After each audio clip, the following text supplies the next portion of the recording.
Unauthorized Opinions. We're back. Canada's not for sale. UOPod.com, patreon.com/UOPod. Please give us a like. Please give us a share and subscribe. We're independent. We're working women in the city. Canada's not for sale. This whole thing is still going.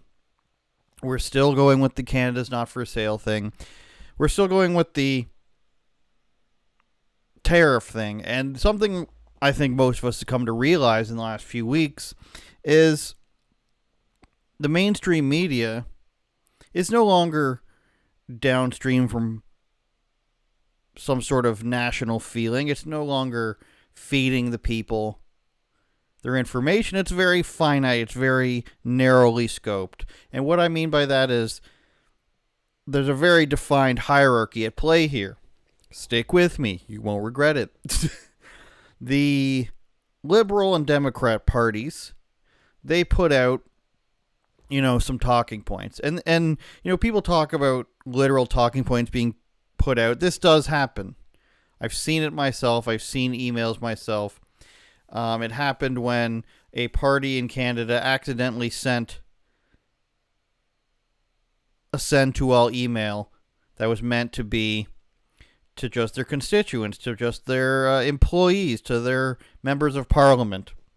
And it went to everybody and said, here's what we're supposed to say. If you get asked this, give this answer. If you get asked this, these are literal talking points. And I feel like these get sent from the Liberal and Democratic parties right to the network news stations. In Canada, it's your CBC, your CP24. In the United States, it's your CNN, your NBC, CBS, ABC, these sorts of things. And their power has largely diminished, but they still do hold weight for those who consume news media through TV. The type of screen matters here. And so the political parties give it down to these corporate media companies, and they give it directly to your parents, right? Or your grandparents. And your grandparents who are on Facebook on their tablet, and they're on YouTube on their tablet.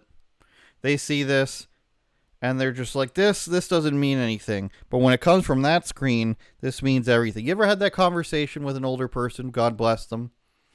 And you're talking about something on the computer. You say, I saw this video, or I read this article. And they don't have any other questions other than, was it on the internet? And it's always enunciated like that. Are you saying it's on the internet? Or if you're talking about a job or something you've written online, if you're me, or a video you've done, or a job you've applied for, anything you've done online, banking, you could say, Dad, I just transferred $150,000 through online banking to my brother. Isn't that wild? Look how much money I have. He would say, you did that on the internet? How did you do that on the internet? So this screen, this phone screen, this tablet screen, the computer screen is very different than the TV screen to the boomer and beyond generation. So when they get information from Anderson Cooper or, overweight woman in Canadian television du jour, it has very special meaning. And that information that gets siphoned from political party down to network television to your grandfather and or parent and or aunt and uncle, that gets directly sent to you 2 weeks later. There's a 2-week graph, dotted line graph, where it goes political, PR person, network, grandparent to you. That's going to be on the phone. That's going to be the next time you see them. And what that's going to be is Canada's not for sale. Donald Trump is destroying societal norms. Can you believe Elon Musk is actually the president? Can you believe that Elon Musk is the president? All your life you were told, and I want to bring up this Doug Ford, he's just on every network. Canada's not for sale, everybody. Wow, oh my God, it's not for sale. Can you believe this? Your entire life, your parents have told you, and I know this to be true. I don't have to know you to know this to be true. Your parents have told you people in the government have good pensions They don't do a lot of work. They get every holidays, and you can't get into it unless you're some sort of protected minority class or you know a person. That was the big thing. If you don't know a person, you're not going to get one of these cushy government jobs. It was always known as a cushy government job. But now that Donald Trump and Elon Musk are cutting cushy government jobs and making them prove themselves,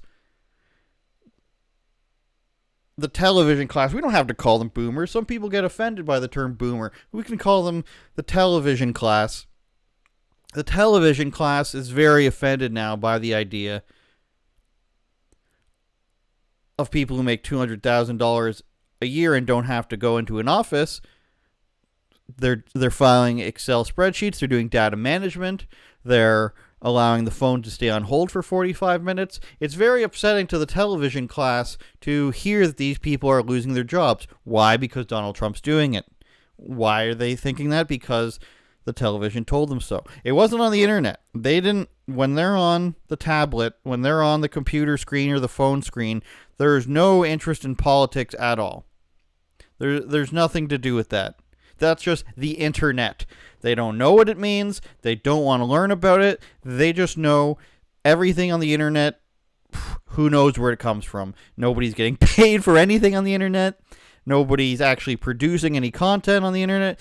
Everything on the internet is just a guy in a dark basement with the singular red light bulb lit above him, and he's typing away, and he's been the same guy since 1989, since the green and black banking computers they saw. Everything's just the internet. But when it comes from the TV, Donald Trump's ruining people's lives by taking away government jobs. Donald Trump is going to ruin our lives with 25% tariffs, even though things have gone up 2 or 3 times in the last 3 years.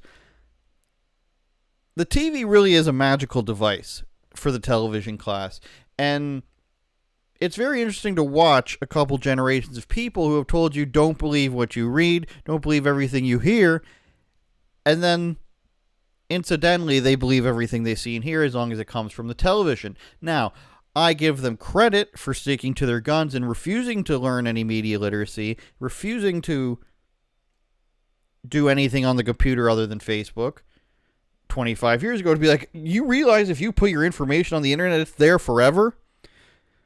Now it's how many taskbars can I put on the top of my browser so that my actual web page space is as small as possible? That's the game they're playing. How many games can I sign up for? How much information can I give away so I can play this next diamond game or bubble busting game? That's the game now. It's not conceal your information as you told your children and grandchildren. It's now, how much information can I give away just so I can play a game that's free online? That's the game we're playing. So after years and years of the prices going up, of the economy being crappy, which is another story, now we're at the point where we've gone from complaining about the prices skyrocketing from inflation, and it's the grocery store's fault. The grocery stores are the ones doing the price fixing and raising all the prices, not the companies based off inflation and everything. It's the grocery store's fault. Now we've forgotten about that, and a 25% increase on everything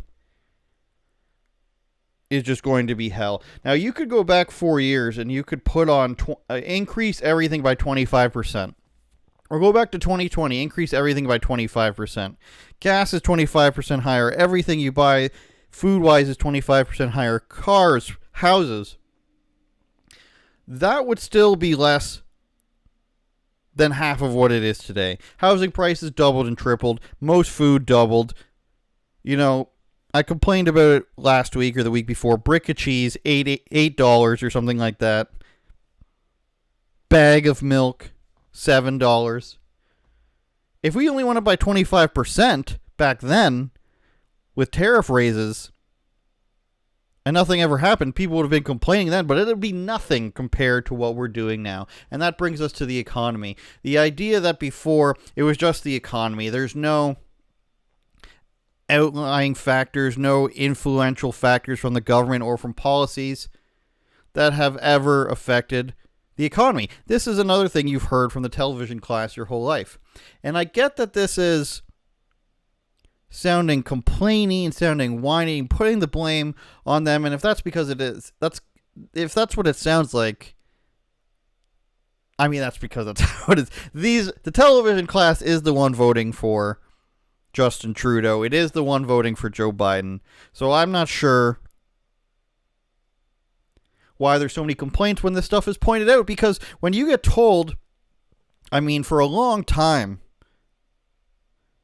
that a recession's coming, and there's no way to avoid it. We can tell the recession's coming 3 years out. There's no way to avoid it. Policy doesn't matter. That's sort of like saying, I've got a baseball bat. I'm going to hit you in the face with it very soon. And the person who's standing there watching the bat come at them, they're just like, well, there's nothing we can do.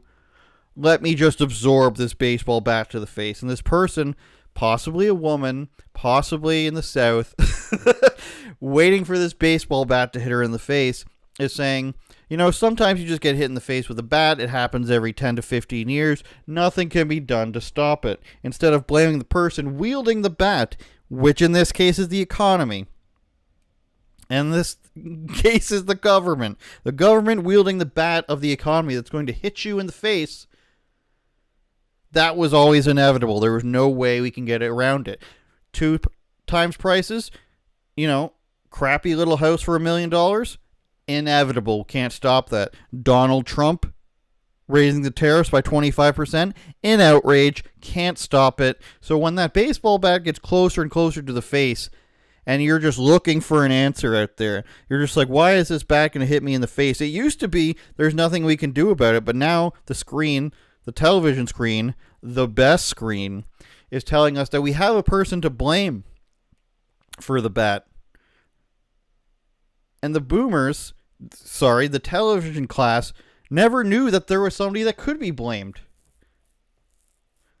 The abused spouse thought the baseball bat, it hit her in the middle of the night while she was sleeping. She thought it was burglars who got in unscathed, robbed them of nothing, and got out. That's where she thought the bat was coming from. Now that she knows there's a person to blame for the baseball bat, now that the husband has told him it's actually the Mexican guy down the street, she knows that's the person to blame.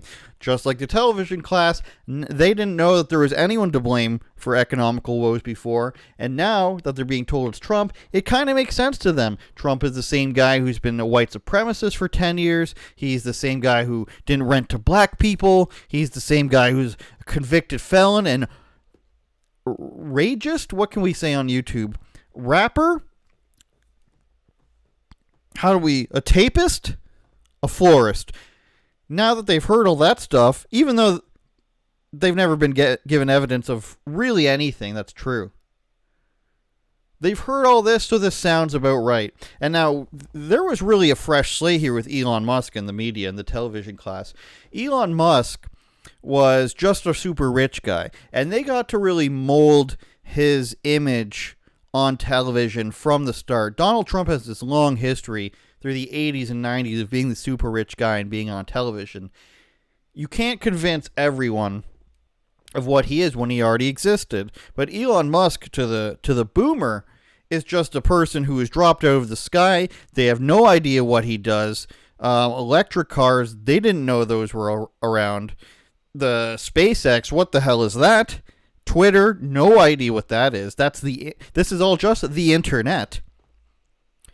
And to them, internet means bad. On the face of it, internet is untrustworthy. Internet is bad, even though they spend all their time with it. I know it's extremely confusing. But when you drop in rich billionaire white guy and you tell the television class, this is a billionaire, he works on the internet, he works with complex technology that you don't trust, and he's white, so you can say he's a white supremacist, and that's fine, you're a good person, and he's friends with Donald Trump, almost said Elon Trump, and he's friends with Donald Trump.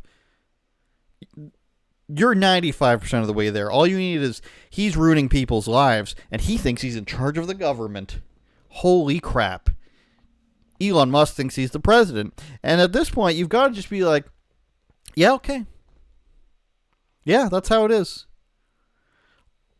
If you just went on TV, this is what they need. Newsmax and what's the other one that right side broadcasting? Newsmax isn't the only one with OAN, I believe, is also on television sets.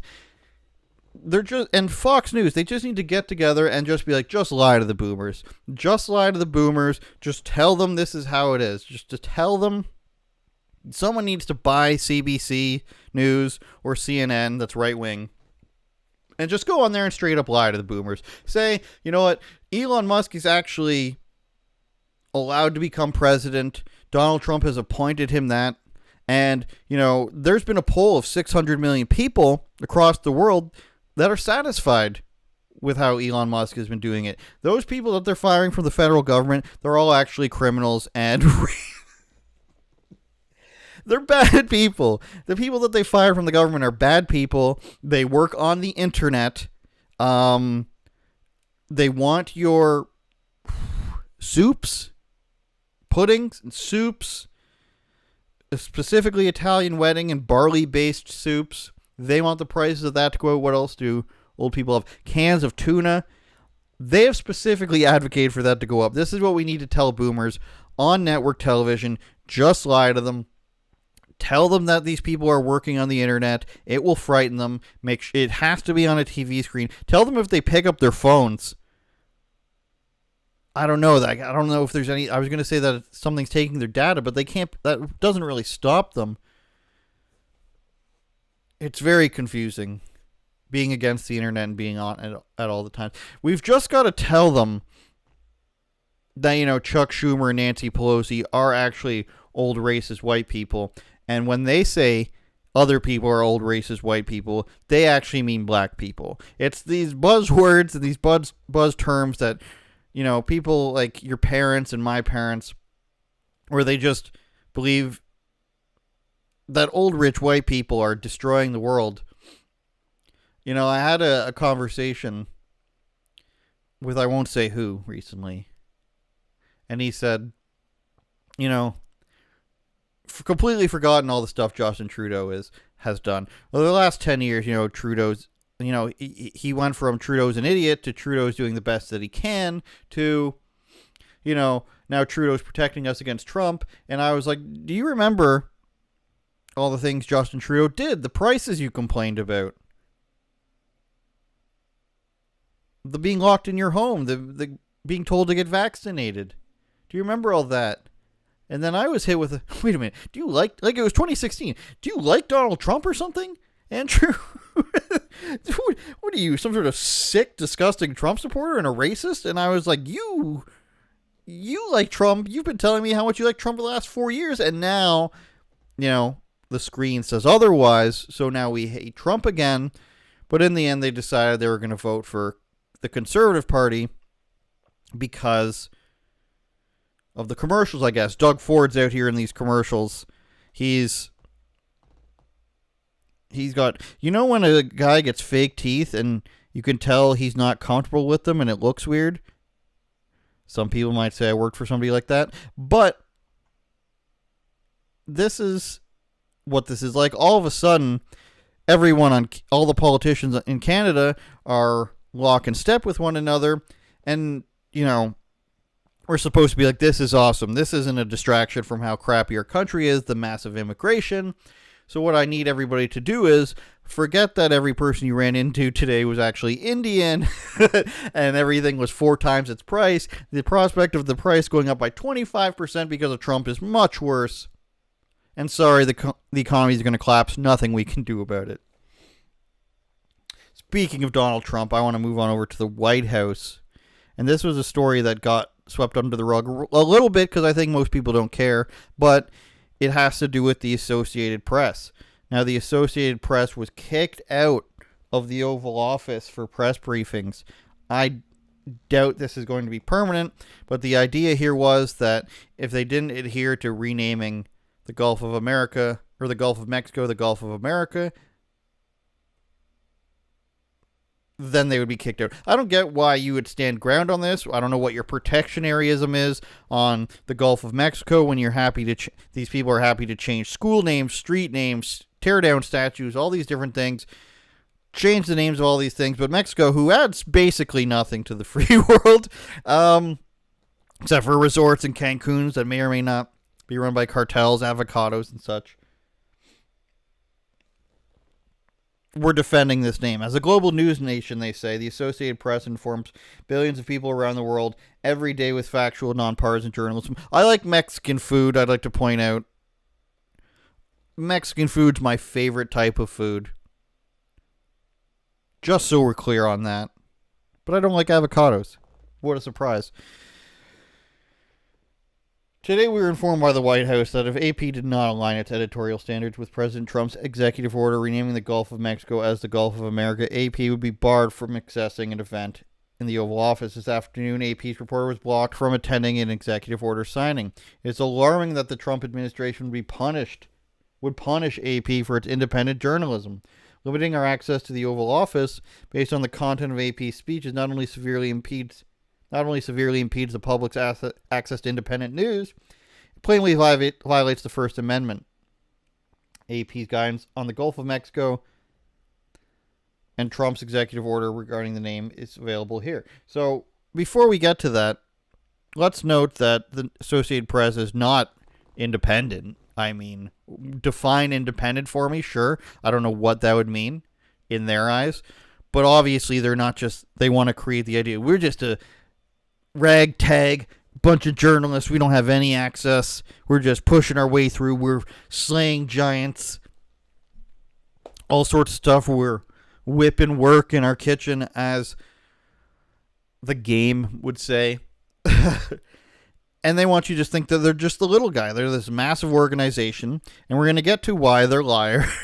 Maybe not liars, Your Honor. It's my opinion. I'm not calling them liars. Maybe why I don't trust them is more accurate. But let's see what they had to say about why they don't want to change it to the Gulf of Mexico. Or maybe I'm wrong. From the Gulf of Mexico and Mount McKinley, President Trump has signed an executive order to rename the Gulf of Mexico, the Gulf of America. The body of water has shared borders between U.S. and Mexico. Okay, that's see what I'm saying? The body of water has shared borders between the U.S. and Mexico. That's not a complete sentence. I'm going to challenge that. Throw the flag on the field. Trump's order only carries authority within the United States. Mexico, as well as other countries and international bodies, do not have to recognize the name change. Okay, did they have to recognize the name Gulf of Mexico? Of course they don't, but they do anyways. So, just to point out that they don't have to, a lot of people don't recognize Palestine. A lot of people don't recognize, different countries in Central and East Africa when they change their names. You don't have to recognize Czechia when the Czech Republic says we should be known by that, or Turkey for Turkey, or Côte d'Ivoire for the Ivory Coast. So simply pointing out that people don't have to accept it is not a real point. They don't have to accept anything. The AP must ensure that place names and geography are easily recognizable to all audiences. The AP regularly reviews its style guidance regarding name changes, in part to ensure its guidance reflects common usage. We'll continue to apply that approach to this guidance and make updates as needed. There are examples where the AP refers to geographical places by more than one name. For example, the Gulf of California is sometimes referred to as the Sea of Cortez. Why is that okay? Why are you anti-Mexican or anti-Spaniard? Why wouldn't you just always refer to it to the Sea of Cortez? The U.S. government has designated that body of water as the Gulf of California, while Mexico recognizes it as the Sea of Cortez. President Trump also signed an executive order to revert the name of North America's tallest peak, Denali in Alaska, to Mount McKinley. Former Barack Obama changed the official name to Denali in 2015 to reflect the traditions of Alaskan natives as well as the preference of many Alaska residents. Trump said in his executive order that he wanted to restore the great President William McKinley to Mount McKinley. The Associated Press will use the official name change to Mount McKinley.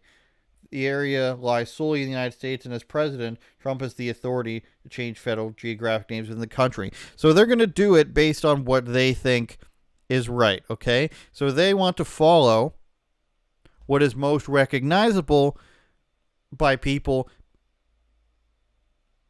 But, it's just changing the name. It's whatever you say it is. You can just say this is what it is, and somebody's going to have to figure it out. Nobody, if you say, you mentioned small town Kentucky, you're still mentioning the city. Do you have to make sure that it's most recognizable by people internationally? I don't agree with this premise at all, and I want to show you why they're hypocrites here for this. the Associated Press says they want to do things that are most recognizable and most reflective of how it's done internationally. They don't do that with other things. Here's the thing why they justified capitalizing the word black but not white. Let me say that again. The Associated Press says that they want to do things that are most international and recognized by the most amount of people. That's why they will not change the name to the Gulf of America from the Gulf of Mexico. But at the same time, they want to spell the word black with a capital but not white. Is that what people in the rest of the world do? Of course it isn't, because it's insane. This is from 2020. After changing its usage rules last month to capitalize the word black when used in the context of race and culture, the Associated Press on Monday said it would not do the same for white. They're a completely unbiased and independent organization, you guys. The AP said white people in general have much less shared history and culture and don't have the experience of being discriminated against because of the skin and color. This is insane. Protests following the deaths of George Floyd, blah, blah, blah. So in the same way the decision over white has been more ticklish, the National Association of Black Journalists and some black scholars, which we're now capitalizing, have said white should be capitalized too. We agree that white people's skin color plays into systemic inequality and injustices, and we want our journalism to robustly explore these problems, says John Denisevsky, the AP's vice president for standards. But capitalizing the term white, as is done by white supremacists, risks subtly conveying legitimacy to such beliefs. Absolute insanity. So they say white people don't have a collective identity, but black people do, which is an insane thing to say. So I agree with the idea that I don't have the identity of a Swedish person or a Lithuanian person, but a black person from Chicago, from Atlanta, does not have the same identity as a Nigerian guy or, I don't know, Zimbabwean people. This is not, there's no shared black identity of black people all over the world. Black guy from Belgium, same thing as guy from Compton. That's insane. They don't have this shared identity where people, like, the idea that they're putting here is that all black people were always slaves and therefore they share the same identity. And the idea that white people were never slaves is not true. And furthermore, saying that black people were slaves just because of their race would have to mean that it's true for everybody else. Unless you're willing to explain the specific reasons. You're telling me that Egyptians, let's say, or, Romans who had slaves, or, it's just so ridiculous that you have to name all the places in the world you have where there have been slaves. The Muslim world as well, the Muslim slave trade. You have to name all these places to get through to these people. So only black people were slaves because of their race. People were never just slaves because they were lower class. They said because of their race, you Roman scum, Greek scum, whatever. That wasn't the reason for them.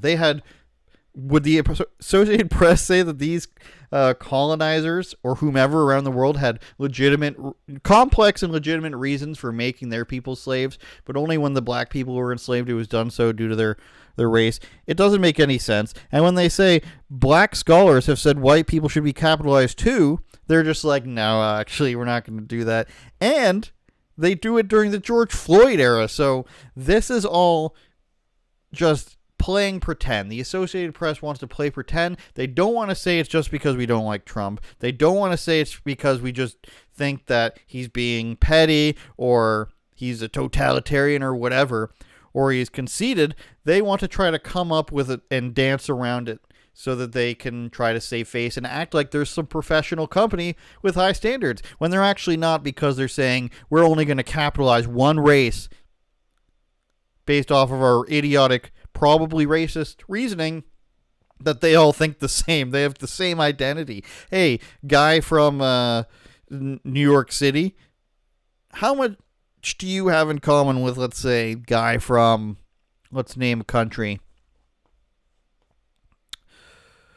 Democratic Republic of Congo?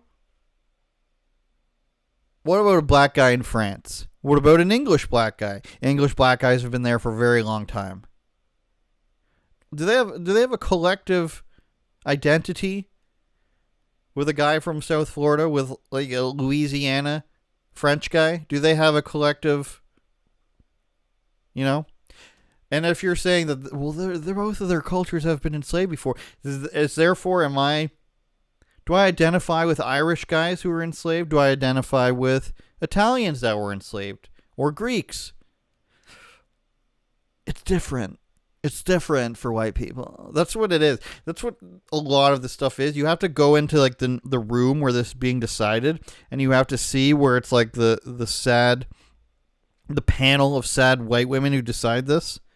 They have a collective shared ideology together. I can assure you that. You've got obese angry girl, you've got crazy angry girl, and then you've got older woman with a lot of guilt, and they all say, no, don't. We need, and they're the ones doing like the commercials for all these apps and all these bank companies where it's like, we need a trans person, we need a black husband and a white wife, and their daughter's Chinese. I'm sorry, this is the way it has to go. Representation matters. That's how it works. And until they stop having people like this make these decisions because they're insane people and people need to stand up in the office and say no, this is how it's going to continue to go. But they've built up this thing where over years and years they were like, oh, old, rich, white people, the problem. And then we got to the Me Too point, and then we got to the George Floyd point, then we've got to, white supremacy point, and we've got to, xenophobia point, and it all peaked with transgenderism, which is where they take it too far, really, and now it's going to start to slide back. And really what people need to say in these rooms and these board meetings is, this woman's ideas haven't worked for a long time, and it makes half of the population hate us. But at this point, it's like 70 to 80. The latest CNN polls, 78% of people disagree with, men and women's sports. So it's getting higher and higher. Your ideas have sucked for a long time. We need to stop listening to you. In fact, you're fired. Go work for a refugee resettlement NGO. Maybe those are still going. But until these get stopped, in fact, we have an example of this sort of thing. Until these get stopped, these are the ideas that are going to keep coming up. Actually, I wanted to bring up one more thing. This is from my actual Associated Press book where they describe this. Blacks and whites, do not use either term as singular or plural noun. Why not? Why can't I call people whites? Why can't I say a group of black people or blacks? Instead use phrasing such as black people, white people, black teachers, white students. Black and white are acceptable as adjectives when relevant.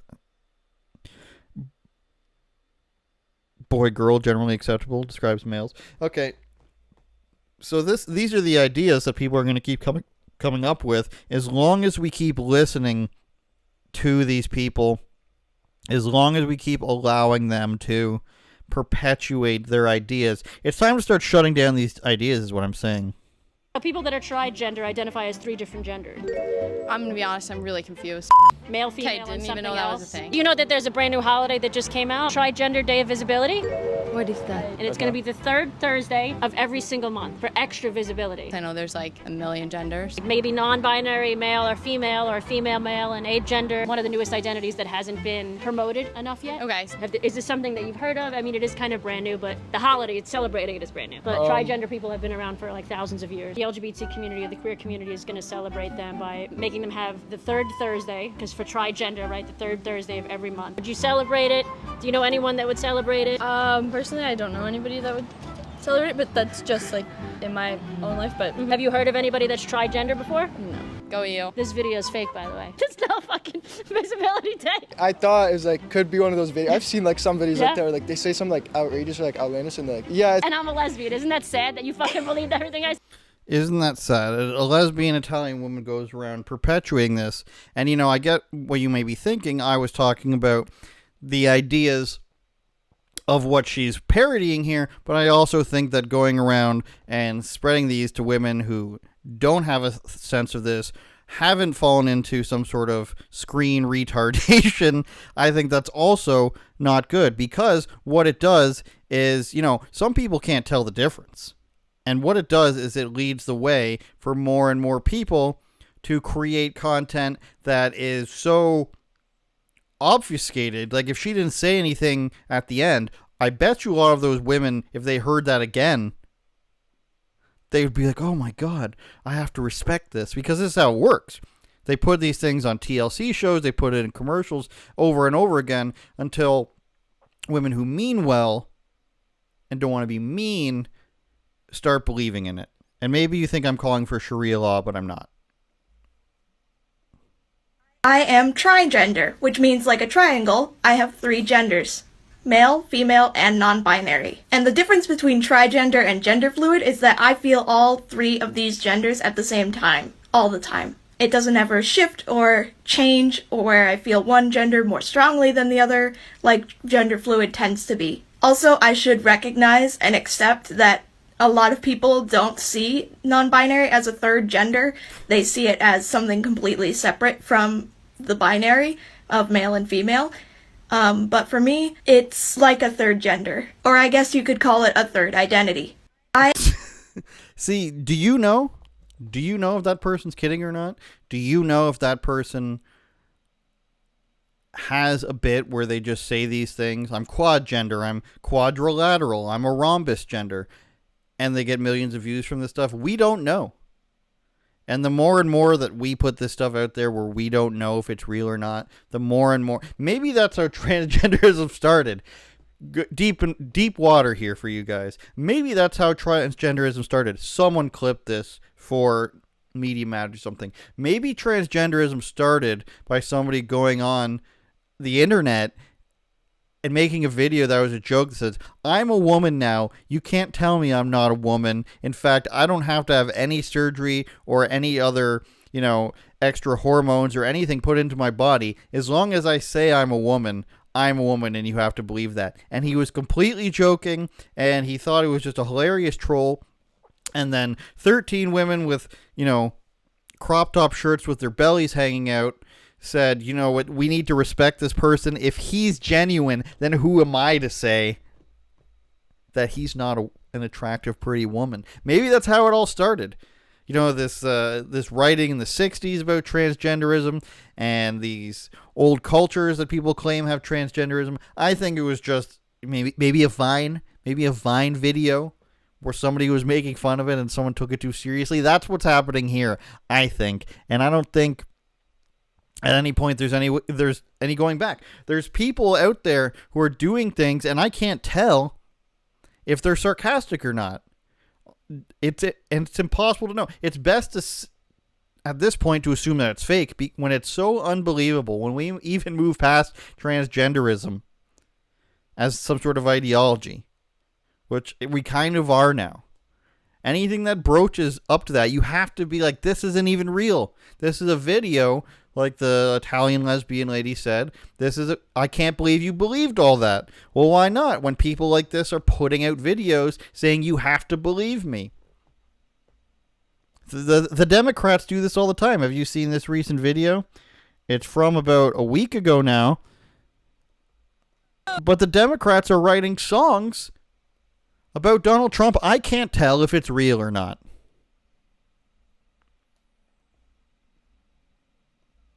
Which side are you on? Which side are you on? Tell me, which side are you on? Which side are you on? We'll fight against Doge. We'll fight Elon Musk.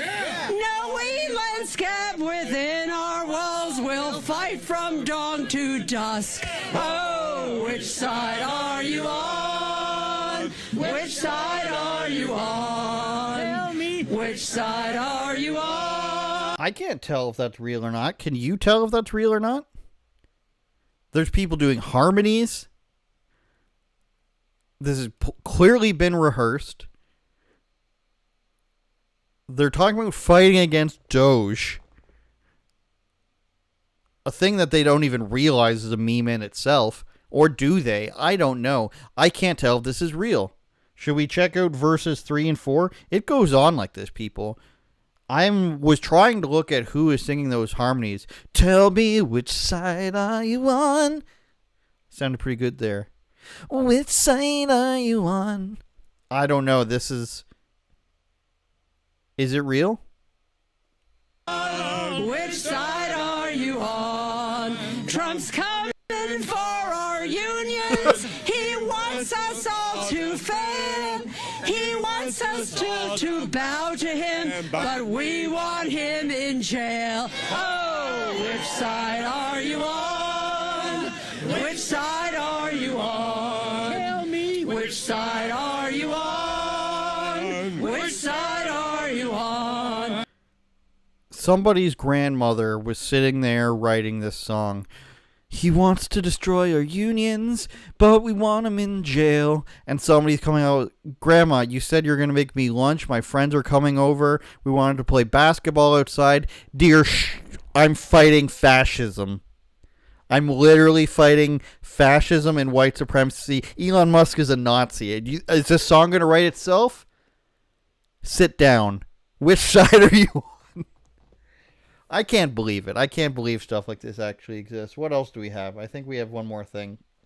Oh, we'll close on this. Caitlin Clark, you guys. Caitlin Clark, as you know, has been oppressed. She said last year, at the end of last season, that, you know, she thought she's worked for everything she's got, but she doesn't have to work as hard as a black woman does. Then the next day she said she did work for everything she got. But we need to elevate black women in the WNBA, which is predominantly black women, I guess. But we need to elevate their voices and their experiences because I don't want to be beaten up next season. I've been getting death threats in my locker. I've been getting possible anthrax. I'm not sure what it is. But the lesbians in the WNBA are going to be... Brittany Griner's going to beat the shit out of me if I don't say we need to elevate black voices. So she's been saying that she is a victim, just as the rest of the WNBA is. And Nike came out with this ad campaign that said women are suffering. And I want to bring it up for you is why I'm typing here. I feel like I'm Destiny. If you can't see that, this is Destiny typing on his podcast or debating someone, moving his jaw left and right. Who knows? If it's an actual medical condition, I apologize. If it's just a drug addiction, I still apologize for that as well. But Nike came out with this ad campaign, and that's another good story. That's another good story we can get to in a second. Amain Khalif, like, there's so many good things to talk about. I mean, I guess I could just say, type in Caitlin Clark. I'm going to have to do that. Don't you hate it? Don't you hate it when somebody's on a debate or something? I saw this even on Piers Morgan. Somebody's debating somebody and everybody's on their camera. Everybody's, in the moment, defending their point. And then there's just one guy on his Discord or something, googling things as he's as he's debating. Actually, I went to imcorrect.com and it turns out I'm correct. All right, so Caitlin Clark and Nike have a new ad campaign where they say that women are told they can't succeed. So a new Nike commercial spreads the message that prominent female athletes feel berated and constantly told how they should act. You can't be demanding. You can't be relentless. You can't put yourself first. So put yourself first. You can't be confident. So be confident. How much of this can we get away with showing is the question. You can't be demanding. You can't be relentless. You can't put yourself It's an ad. first. I don't know how much we'll be able to... So, would you be mad at me yourself sharing your first. ad? You can't be confident. With Led Zeppelin in the back. Nothing's more empowering for women than Zeppelin, right? So be confident. You can't challenge. So challenge. You had me going. All that Led Zeppelin talked about was sex, drugs, and rock and roll. And you're just like, female empowerment. And so that's the commercial. They talk about how oppressed they are and how much they they should do things when they're being told not to. But then we hop on over to Chicago, and we see that Caitlin Clark's actually not that oppressed. She's got 50-foot banners of herself, one in front of the other. She's increasing her tomboyish look. As we saw in the commercial, they're flexing now. She's basically, I don't know if this is her just coming out to people with the way that they're dressing here. I don't know if that's the idea that Caitlin Clark is going for here. But perhaps at some point, the pendulum's going to have to swing where we just don't think, this is what I'm talking about, the ideas in the boardroom. Tell women they're oppressed. Tell women they're pieces of shit. That'll get them to buy our stuff. Tell them that they can't accomplish anything. Forget about the 50-foot banners in there. That's for the oppressed people. You know, in the time of slavery, we used to put up giant billboards of the slave of the week, and they would still be oppressed. You can't say anything about that. Caitlin Clark is oppressed. I'll tell you how oppressed they are, actually. There's another great article. This one's hilarious. WNBA agent cites women's empowerment as a reason why they should grant her trade request. So what happened with this girl is, what's her name? Marina Mabrey. She was traded to a team last year, the Connecticut Sun. We're going super deep in the WNBA here, folks. The Connecticut Sun traded for this girl, and then I guess their team sucked, so they blew it up, right? Typical team. They traded a bunch of players, a bunch of people didn't get re-signed, their coach left, all sorts of deals, but they kept this girl. You got to keep some people on the team. She requested a trade, it got rejected. But this is what her agent said when they rejected her trade request.